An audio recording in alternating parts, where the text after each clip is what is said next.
Hello there. Welcome to this edition of Extra Mile Beyond the Norm. My name is Philip Igbinijesu and I'm your host in this program.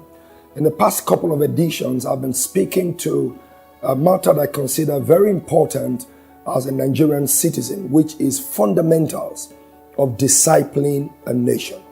I am so much a fan and an ardent believer on the possibility of the Nigerian state that I'm persuaded in the resurgence of this nation. I truly believe that Nigeria can become all she's designed and destined to be.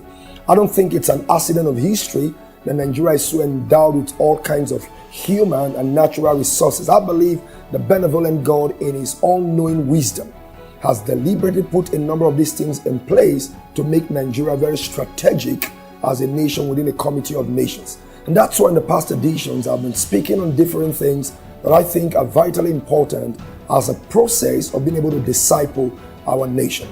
The fifth principle that I think I spoke on the last time is the need to raise capable leaders. Leaders who will not just be skillful and able, but will carry the same DNA as the overall leader. You know, a tree cannot make a forest. I don't care how strong a leader is. You can't do it all.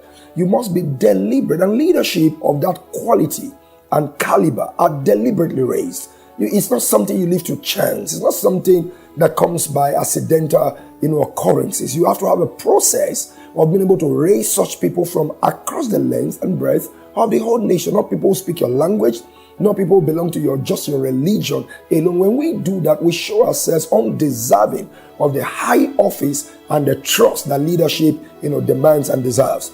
So I believe that we need to raise such capable leaders. The sixth principle I like to talk about in our process of trying to disciple or transform our nation is the need to be deliberate in influencing and dominating every social sphere. Society, we've been told, has a minimum of 7 spheres, 7 of them.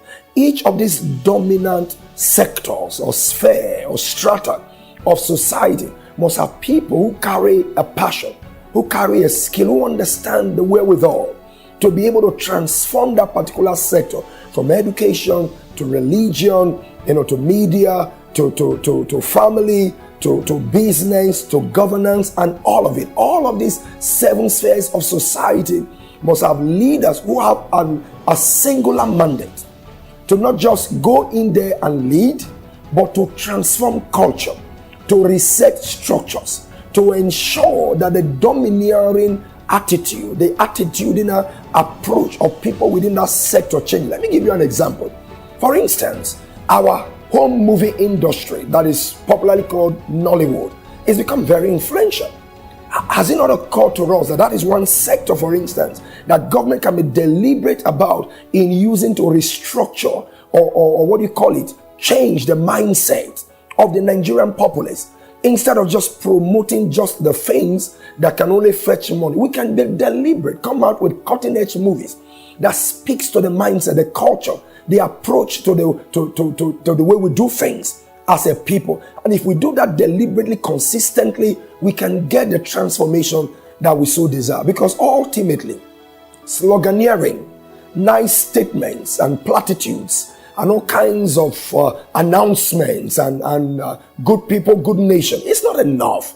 The process of mentoring requires so much more. And I'm going to be speaking a little bit more about that. The 7th principle that I think is critical in our attempt to be able to disciple our nation is the need to establish effective institutional systems. I will be back. Thanks for joining us today on Extra Mile. Would love to hear from you as you comment on any of our social media platforms. Please feel free to share your Extra Mile testimonies and how God is impacting your life with us.